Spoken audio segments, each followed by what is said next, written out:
What's up, everybody? We are Three Doors Down, and we are about to answer these questions that you sent in to the Sixth Sense. We'd like to thank Nikki Sixx and Jenn for having us on this show, and for you sending in the question to this Ask Anything chat. Our first question is Sherry from Mount Gilead. Sorry.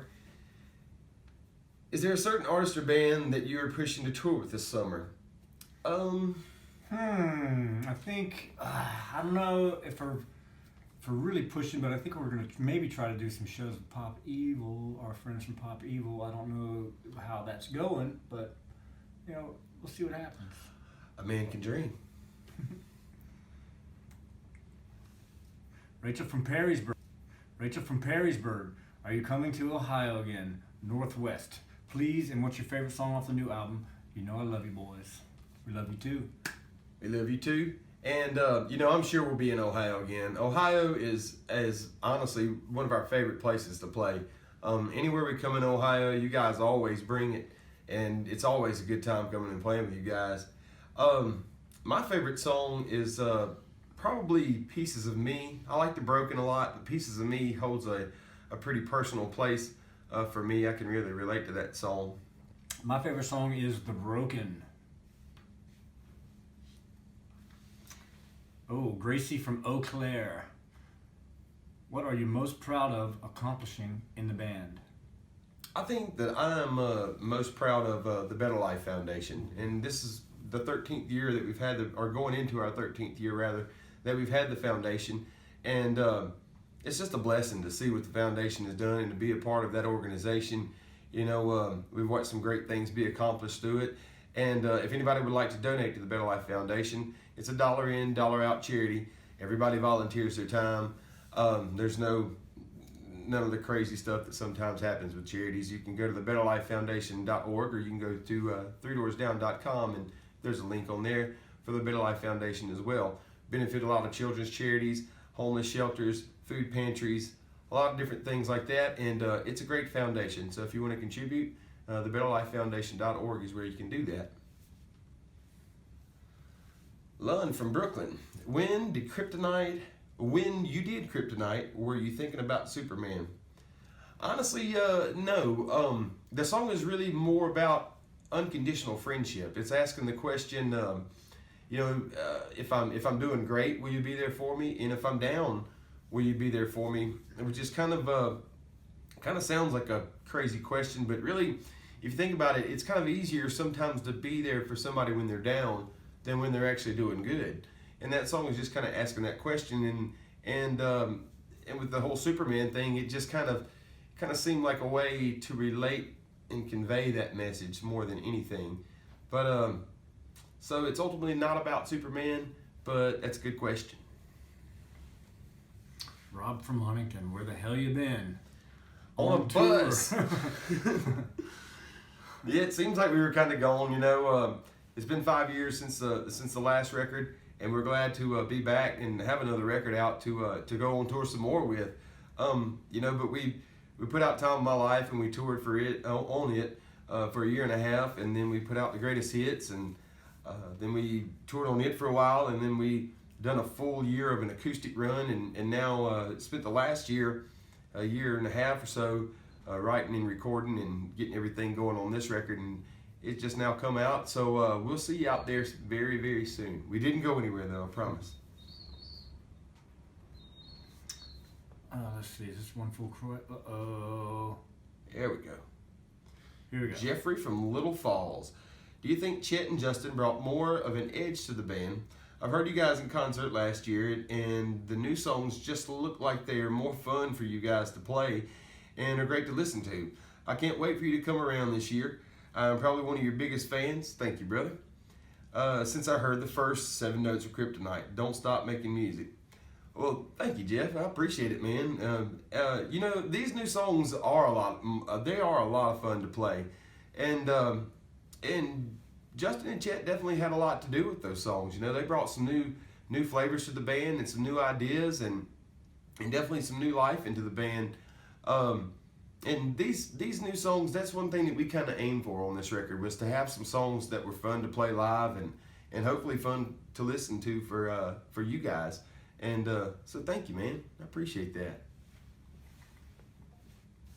Brian from Waterbury, what do you think is the single biggest change in the band from the beginning until now? The single biggest change in the band. I guess just the way. I guess the biggest change might be Personnel change would have to be the biggest change, I think. yeah, personnel change, and just the way that music reaches fans. You know, it used to be all about radio and album sales, and now, you know, through social media and the internet, like we're on right now, you know, just the access to fans and your access to us. There's a lot of walls that have come down, and we really like that a lot, you know, and we like when you guys come and film the shows or take pictures at the shows and put them online and stuff. You know, it's just a whole different animal than it used to be, and this one seems to be a lot more fun and interactive. So it's really cool. But I think that's a big change, and as well as having those new guys in the band. Terry from Cooper, what are your music influences? I think mine are started with kind of the 80s metal guys. You know, Def Leppard was one of my huge influences to begin with, and then I moved into the more kind of like heavy kind of metal guys, and then from there into pop for some reason. Just you know, listening to country, having children, and listening to the radio, and you know, being in a band that's in the music business, my music taste started kind of changing, and so it changed into different things. But I started metal for sure. Mine was a little bit of everything. You know, I grew up in the 80s, and I'm the youngest of 7 kids, so I just kind of, I listened to whatever my brothers and sisters were listening to. So it was everything kind of from the 80s on up, whether it be 80s metal, 80s rock, and country, and just a little bit of everything. And grew up in the South, and grew up in church, so even some of that, you know, that kind of music influence. And it's hard to put a finger on just one thing, but I guess just a little bit of everything in general. Angie from Charlottesville, what's the craziest thing you've bought since becoming successful? Craziest thing I bought? I'm pretty cheap. Most of the stuff that I buy, stuff that I need. Yeah. But never really anything outlandish. I mean, I never thought I'd own a Freightliner, but I mean, I need that. My wife races horses, and we have a big horse trailer and stuff. So never thought I'd own a semi, but I kind of need it. The craziest thing I ever bought was a houseboat, which I now have gotten rid of. But we have fun with it. Yeah, it was fun while I had it. Kim from Allentown, have you wrote or played music other than your own bands?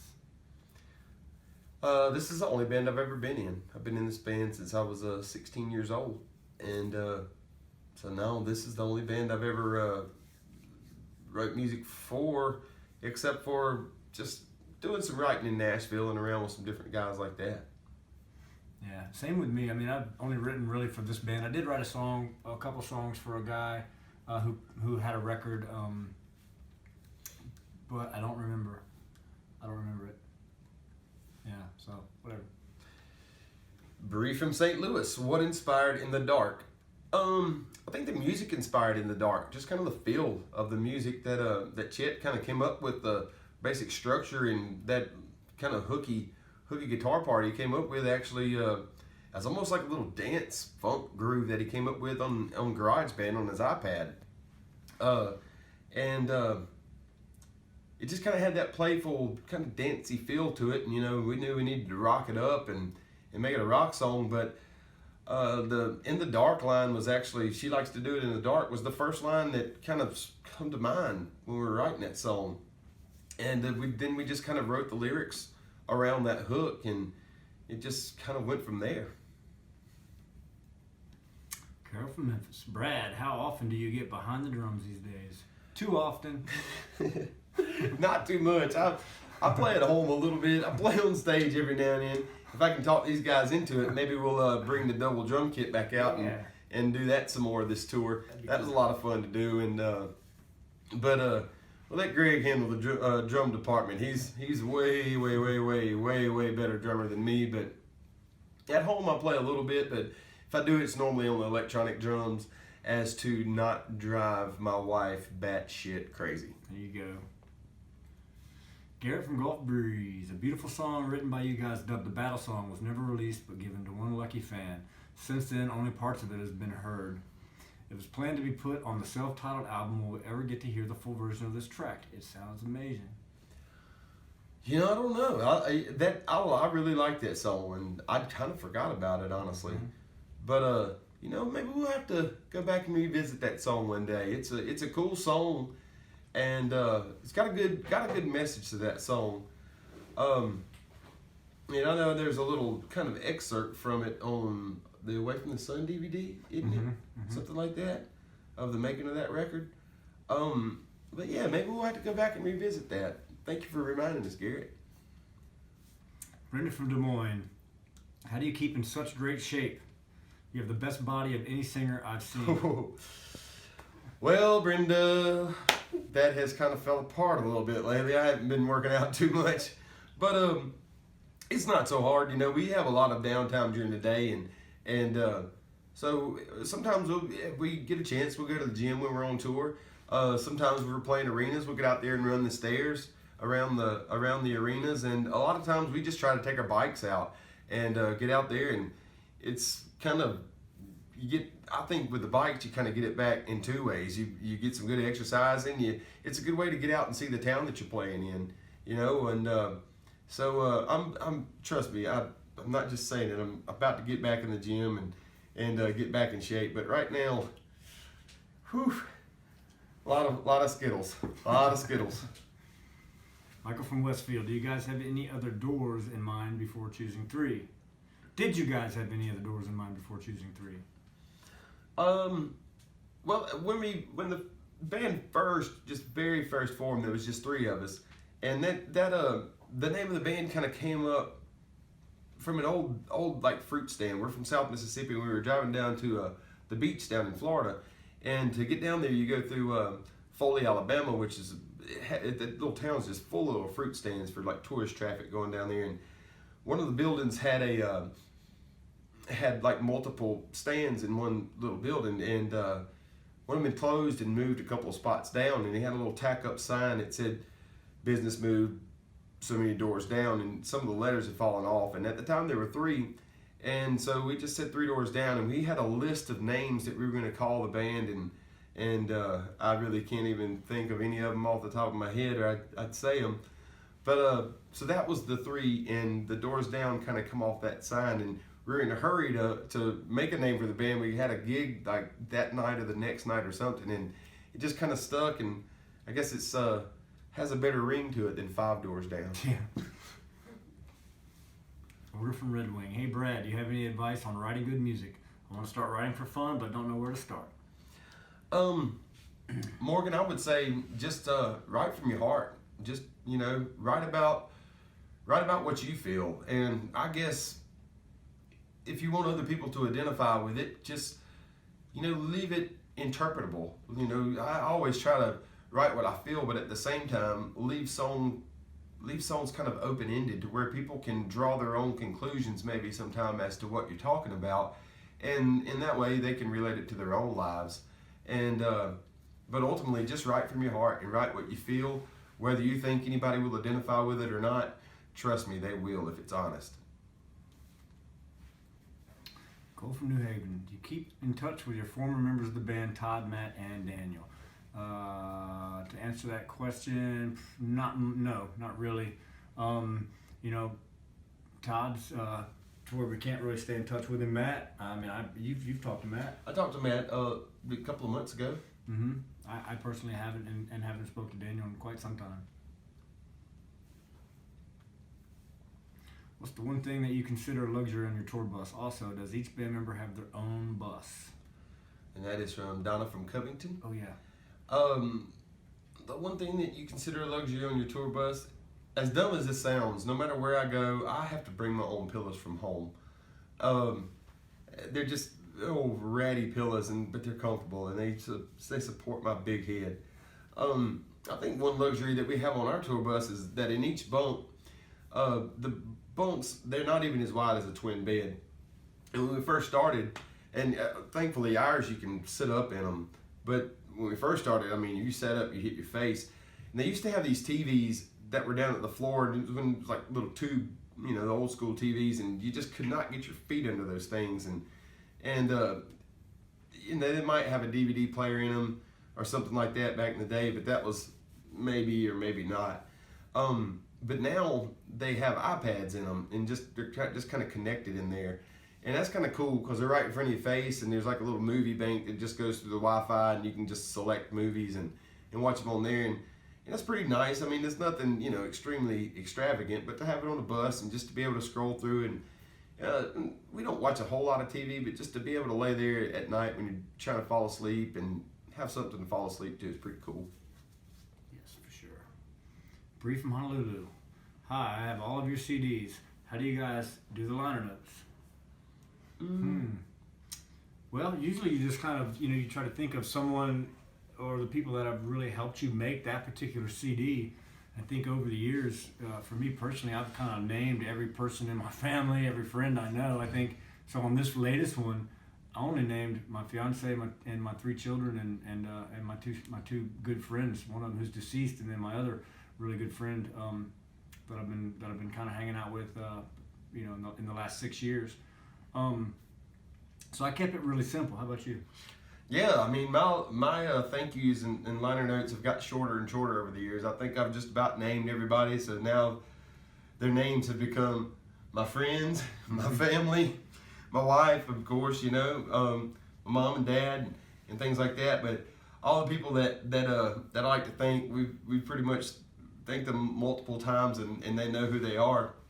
As far as the liner notes, you want to, you know, like Chris said, you want to put everybody involved on the record, and then, you know, we like to have the lyrics in there because it's cool to go along and read them, you know. And I've always enjoyed going through and reading things and the content in those booklets, and so, you know, we want to pass that along to people that care to go through and read those things. I know a lot of people don't, but for the people that do, we like to have them there. And we feel like if you're going to go, you know, out and spend your money on a CD, then you deserve that extra stuff in there that's just, you know, a little extra than having a download or what have you. Gene from Nevada, do you have dogs? If so, what kind? Yes, I have 2 schnauzers. I have a mini schnauzer and a standard schnauzer. And I have a pit bull with a little bit of boxer in her, and at some point in her life she forgot she was a dog. Her name is Harley Butt. Jennifer Pontiac asks, what is a typical tour day like for 3 Doors Down from the time you wake up? Let's see, it's different for all of us, but typically we get up in the morning around breakfast time, you know, coffee, things like that. Then day really doesn't start for a lot of us until around noon, 1 o'clock. That's when interviews will start happening, around 1, 2 o'clock in the afternoon. Dinner is at 5. Meet and greet starts at sound checks at 4. Dinner at 5 with a meet and greet right after or before. Then the show is usually right after that, and then after the show, then it's back to the bus after showers and on to the next town. And that's in a nutshell a typical day. Pretty much it. And Jim from New Mexico, given the success you've attained, what do you want the band most to be remembered for? I would like to think that we'd be remembered for writing songs that help somebody out, you know, that somebody got something out of in their life, whether it helps them get through a hard time or helps them remember a good time. You know, you read a lot of stuff, and it's really cool thing about social media is you can go through and read a lot of those things, whether it be on YouTube or Facebook or Twitter or Instagram or anything. It's really cool to go through and read some of the things that people have to say about certain songs and you know, what they associate those songs with. And I would like, you know, it's an honor for people to let you in to being a part of their life. And if they're going to remember us for one thing, I would like for them to remember us as a good part of their life. Alyssa from Pensacola, will will we be seeing you guys on any TV shows soon performing? Well, actually, you can go back on YouTube. We were just on Good Morning America a few mornings ago, and so I think that's somebody ripped that and put it on YouTube, so you can go back and watch that. And I'm sure as with having this new record out, that we'll be on a lot of TV shows pretty soon performing. And I don't know any to tell you just right off the top of my head, but we'll be on a lot. Kim from Mobile, any tour news for us? Lots of tours coming up. There's a lot of dates on our website. You can go to threedoorsdown.com and go to the tour section, and it'll give you all the dates that we have coming up. Actually, for Mobile, if you don't mind a little bit of a drive, we have 2 shows on April 15th and 16th coming up over in Biloxi, Mississippi at the IP Casino. So I know that's a little bit of a hike for you, but get on I-10 and drive on over to Biloxi, and we'll see you over there. Well, that's it, everybody. Thank you for sending in your questions. Thanks for having us on The Sixth Sense. Go check out our new CD, Us in the Night. It's out right now. And God bless you guys. Thank you very much for having us. Thanks, Nikki Sixx and Jenn, for having us on The Sixth Sense. And Absolutely. For the Ask Us Anything chat.